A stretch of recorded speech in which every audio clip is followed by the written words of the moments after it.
Hello दोस्तों, welcome back to my channel. मैं थोल्ला भाई पीके में आपका स्वागत है। आप लोग की डिमांड पे आज आपका नया डेरिवेशन आ चुका है फिजिक्स क्लास से 12th का। और ये डेरिवेशन आपने ज़रूर पढ़ा होगा, बहुत बार पेपर में रिपीट हुआ है। और आज इस डेरिवेशन को बहुत ही सरल तरीके से हम सीखेंगे। देखो, प्रश्न है आपका, विभव मापी के कार्य सिद्धांत को समझाइए। हमें विभव मापी की कार्य सिद्धांत को समझाना है। 3 नंबर में यह डेरिवेशन आता है और कितना आपको लिखना है ये सबसे पहले हम समझ लेते हैं। तो हेडिंग आपका रहेगा विभव मापी। पहले विभव मापी क्या है हम ये समझते हैं। तो आपको सीधा सा सिंपल में एक लाइन में लिखना है कि विभव मापी एक ऐसा उपकरण है जिसकी सहायता से हम क्या करते हैं, दो सेलों के बीच विभवांतर को ज्ञात करते हैं। बस आपको इतना ही लिख देना है। बहुत ये इसका मेन डेरिवेशन आपका यही है कि विभव मापी एक ऐसा उपकरण है जिसकी सहायता से हम दो सेलों के बीच विभवांतर ज्ञात कर सकते हैं। तो हमने लिखा भी है कि विभव मापी एक ऐसा उपकरण है जिसकी सहायता से दो सेलों के बीच विभवांतर ज्ञात किया जा सकता है या किया जाता है। अब देखो, ये आपका हो गया विभव मापी का डेरिवेशन, परिभाषा। अभी हमें समझना है कि इसका कार्य सिद्धांत क्या है, उसके बारे में समझना है। तो सबसे पहले आपको एक चित्र बना लेना है। जैसा कि यहाँ पर मैंने एक छोटा सा फिगर बनाया है और इस फिगर की सहायता से आप पूरे डेरिवेशन को सॉल्व कर सकते हो। देखो, यहाँ पे क्या लिखा है, बी आपका हो गया बैटरी, यहाँ पे के आपका हो गया कुंजी, यहाँ पे आर एच लिखा है जिसको हम धारा नियंत्रक पढ़ते हैं। यहाँ पे आपका D1 है, यहाँ पे डी है, यहाँ पे D0 है, यहाँ पे जी है धारा मापी जिसे पढ़ते हैं, यहाँ पे ए है, यहाँ पे बी है और यहाँ पर एक बैटरी ई लगा है। ये आपको फिगर याद कर लेना है और इसी फिगर की सहायता से हम पूरे डेरिवेशन को सॉल्व करेंगे। तो देखो, सबसे पहले हम इसके बारे में क्या लिखेंगे वो समझते हैं। बहुत ध्यान से सुनना। अभी आप सिर्फ समझना कैसे लिखना है, मैंने पूरा सॉल्व किया है। आपको एक भी लाइन अपने मन से नहीं लिखना है। पहले हम समझा देते हैं, फिर आपको कैसे लिखना है वो बताएंगे। देखो, यहाँ पर आपको क्या लिखना है, ये ए और बी ये आपका एक विभव मापी का तार है। ए बी आपका क्या है, तो ये आपका एक विभव मापी का तार है। तो आप क्या लिखोगे कि माना ए बी एक विभव मापी का तार है। क्या लिखोगे कि ए और बी एक विभव मापी का तार है। देखो, ए से जिससे बैटरी बी, कुंजी के, धारा नियंत्रक आर एच, ये देखो तीनों के तीनों श्रेणी क्रम में जुड़े हैं जिसे हम प्राथमिक परिपथ कहते हैं। बस आपको इतना लिखना है। क्या लिखना है कि माना ए बी एक विभव मापी का तार है जिससे बैटरी बी, कुंजी के, धारा नियंत्रक आर एच श्रेणी क्रम में जोड़ते हैं। बस आपको इतना लिख देना है। तो ये इतना आप समझ गए होंगे। क्या लिखेंगे कि माना ए बी एक विभव मापी का तार है जिससे बैटरी बी, कुंजी के, धारा नियंत्रक आर एच जोड़ते हैं, इसे प्राथमिक परिपथ कहते हैं। ये आपका हो गया, पहला स्टेप हो गया। दूसरे स्टेप में क्या लिखना है कि लिखना है कि ई वह सेल है। देखो, ये ई है ना, ई वह सेल है जिसकी सहायता से हमें क्या करना है, विद्युत वाहक बल ज्ञात करना है। हम लिखेंगे ई के बारे में कि ई वह सेल है जिसकी सहायता से विद्युत वाहक बल ज्ञात करना है। फिर देखो, ई के धनात्मक ध्रुव को, देखो इसका धनात्मक ध्रुव को कहाँ से जोड़े, ए से जोड़े ना। तो यहाँ पर हम लिखेंगे ई के बारे में, क्या लिखेंगे ई के बारे में, ई के बारे में लिखेंगे कि ई का, देखो ये धनात्मक, ई का धनात्मक ध्रुव विभव मापी तार के ए सिरे से तथा ऋणात्मक ध्रुव को देखो धारा मापी जी से जोड़ते हैं जिसे द्वितीयक परिपथ कहते हैं। ये आपको लिखना है। क्या लिखना है कि ई वह सेल है जिसका हमें विद्युत वाहक बल ज्ञात करना है।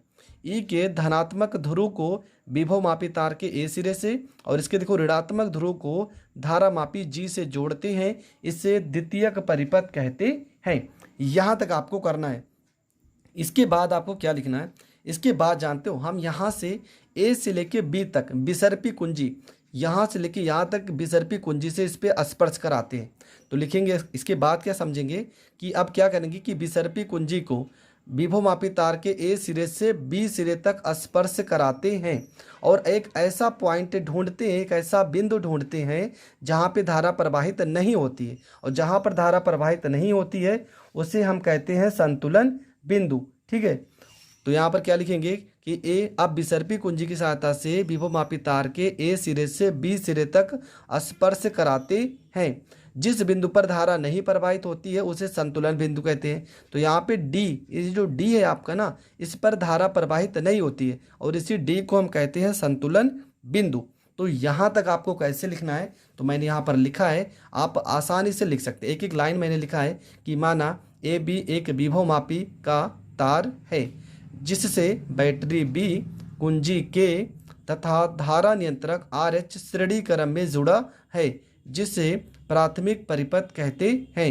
ई वह सेल है जिसका हमें विद्युत वाहक बल ज्ञात करना है। ई के धनात्मक ध्रुव को विभवमापी तार के ए सिरे से तथा ऋणात्मक ध्रुव को धारामापी जी से जोड़ा जाता है, उसे द्वितीयक परिपथ कहते हैं। देखो यहाँ तक हमने समझा दिया था। इसके बाद क्या करना है, फिर लिखना है कि अब विसर्पी कुंजी की सहायता से बिंदु ए से बिंदु बी तक स्पर्श कराते हैं। विसर्पी कुंजी की सहायता से क्या, विभवमापी तार के बिंदु ए से बिंदु बी तक स्पर्श कराते हैं और जिस बिंदु से कोई धारा प्रवाहित नहीं होती है उसे क्या कहते हैं, उसे संतुलन बिंदु कहते हैं। और आपका संतुलन बिंदु क्या है, यहाँ पर हमने कहा था संतुलन बिंदु आपका डी है। तो कहाँ से कहाँ तक रचना लिखना है ये आप पूरी तरह से समझ चुके होंगे। इसके बाद आपको क्या करना है, इसके बाद आपको करना है सूत्र की स्थापना। ठीक है, हमने पूरा रचना कर लिया, इसका फिगर भी बना लिया। अब हम इसकी सूत्र की स्थापना कैसे करेंगे वो समझते हैं। तो देखो सबसे पहले आपका संतुलन बिंदु क्या है, संतुलन बिंदु डी है ना, तो यहाँ पर लिखेंगे माना संतुलन बिंदु। ठीक है, माना संतुलन बिंदु हम क्या मान लेते हैं, संतुलन बिंदु आपका क्या है, डी है। संतुलन बिंदु आपका क्या है, डी है। डी आपका वही बिंदु है जहाँ पर धारा प्रवाहित नहीं हो रही। फिर लिखेंगे अतः माना संतुलनकारी तार की लंबाई हम यल मान लेते हैं। ठीक है, संतुलनकारी तार की जो लंबाई है वो स्मॉल एन तथा विभवमापी, ठीक है, तथा विभवमापी तार की लंबाई हम कैपिटल एल मान लेते हैं, यल है। ठीक है, ये तो रचना में क्या लिखना है कि माना संतुलन बिंदु क्या है आपका, डी है। माना संतुलनकारी तार की लंबाई एल तथा विभवमापी तार की लंबाई क्या है, यल है, तथा इसके सिरों के बीच में, तो रचना तो आप समझ चुके हैं। देखो क्या क्या मैंने लिखा, यहाँ पर मैंने पहले लिख दिया ताकि आपको कम समय में पूरा वीडियो कंप्लीट हो जाए।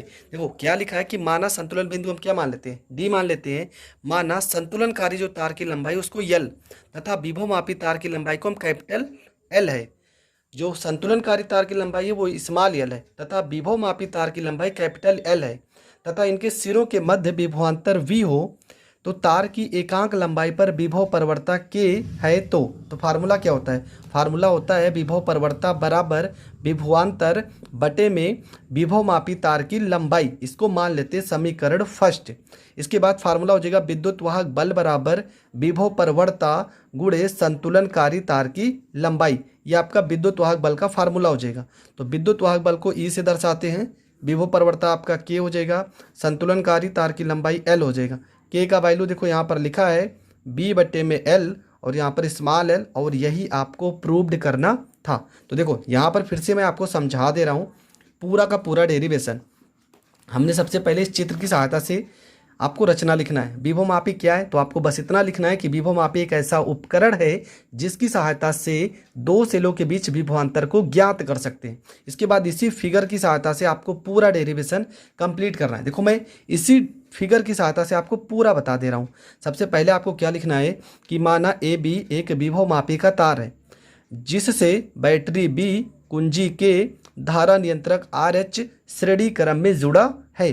फिर आपको लिखना है कि जिसे हम प्राथमिक परिपथ कहते हैं। इसके बाद आपको लिखना है कि ई वह सेल है जिसका हमें विद्युत वाहक बल ज्ञात करना है। फिर लिखोगे ई के धनात्मक ध्रुव को विभवमापी तार के ए सिरे से तथा ऋणात्मक ध्रुव को धारामापी जी से जोड़ते हैं जिसे हम द्वितीयक परिपथ कहते हैं। फिर आपको लिखना है कि विभवमापी तार के बिंदु ए से बिंदु बी तक विसर्पी कुंजी की सहायता से स्पर्श कराते हैं। जिस बिंदु पर धारा प्रवाहित नहीं होती है उसे संतुलन बिंदु कहते हैं। फिर रचना में आप क्या लिखो, सूत्र की स्थापना में देखो ये यहाँ से डी से लेके ई तक ये जो आपका तार गया, ये वाला तार, इस तार की लंबाई को हम स्मॉल यल मानते हैं। और बिंदु ए से बिंदु बी तक जो आपका यहाँ से लेके यहाँ तक तार है इसे हम कैपिटल एल मानते हैं। तो लिखिए कि माना संतुलन बिंदु डी है जिस अतः संतुलनकारी तार की लंबाई क्या हो जाएगी, स्मॉल एल, तथा विभवमापी तार की लंबाई कैपिटल एल हो जाएगी। अगर इनके बीच में विभवांतर वी लगाते हैं तो विभव परिवर्तक क्या होगा। तो देखो यहाँ पर लिखे भी है, सूत्र की स्थापना की कि क्या लिखे हैं कि माना संतुलन बिंदु आपका क्या डी है, माना संतुलनकारी तार की लंबाई एल तथा विभवमापी तार की लंबाई एल है तथा इसके सिरों के मध्य विभवांतर वी हो तो तार की एकांक लंबाई पर विभव परिवर्तक के होगा। तो के का फार्मूला क्या होगा, विभव परिवर्तक बराबर विभवांतर बटे में संतुलनकारी तार की लंबाई। इसके बाद ये आपका यल विभवमापी तार की लंबाई। फिर विद्युत वाहक बल का फार्मूला हो जाएगा विभव परिवर्तक गुणे संतुलनकारी तार की लंबाई। तो विद्युत वाहक बल की जगह ई लिखेंगे, विभव परिवर्तक की जगह के, संतुलनकारी तार की लंबाई एल हो जाएगा। के का फार्मूला है वी बटे में एल, तो यहाँ पर वी बटे में एल रखेंगे और ये स्मॉल एल, और यही आपको प्रूव्ड करना था। तो ये पूरा का पूरा डेरिवेशन आपका कंप्लीट हो गया, 3 नंबर में पेपर में आता है। आई होप आपको ये डेरिवेशन बहुत अच्छे से समझ में आ गया होगा। तो मिलेंगे नेक्स्ट वीडियो में जहां पर इसका दूसरा डेरिवेशन होगा। तो अगला वीडियो आप देखना ना भूलें, जो कि बहुत ज़्यादा इंपॉर्टेंट होगा। इसके 3 के 3 डेरिवेशन बहुत ही सरल हैं, उन सारे डेरिवेशन को मैं एक ही वीडियो में एक दिन कवर कर दूंगा। तो मिलेंगे नेक्स्ट वीडियो में, तब तक के लिए जय हिंद जय भारत।